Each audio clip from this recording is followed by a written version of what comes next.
En République démocratique du Congo, le secteur pétrolier propose au gouvernement de créer des pipelines pour optimiser et maîtriser le prix du carburant à la pompe.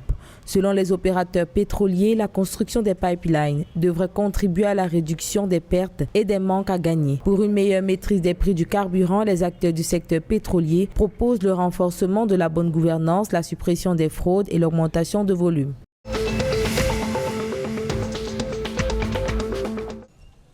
En Centrafrique, le ministère du Commerce et de l'Industrie a convoqué les responsables des entreprises importatrices au sujet de la flambée des prix de produits de première nécessité sur le marché. D'après le dernier bulletin de l'Institut centrafricain des statistiques, le prix du riz a bondi de 140%, celui du poulet importé de 73% et l'huile de palme 44%. Cette flambée des prix est due à la pandémie du Covid-19 et au conflit entre l'Ukraine et la Russie. Ainsi, cette réunion a pour but de connaître les motifs de la rareté des hausses des prix de produits de première nécessité sur le marché national.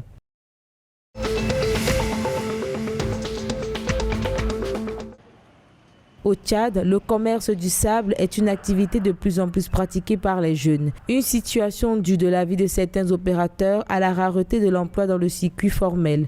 Selon plusieurs jeunes interrogés dans les rues de N'Djamena, la vente du sable permet de subvenir aux besoins de leur famille.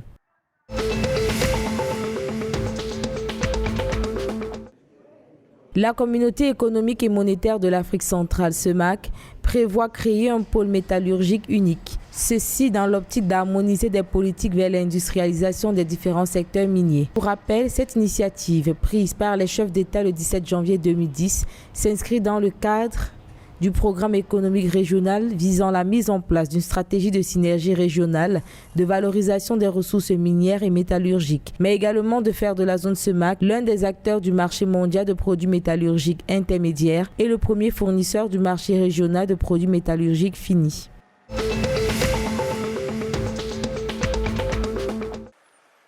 Le gouvernement gabonais lance l'expérimentation du logiciel Bloom dans le but d'optimiser la gestion des stocks de médicaments à travers le centre hospitalier universitaire de Libreville, établissement de référence dans le pays.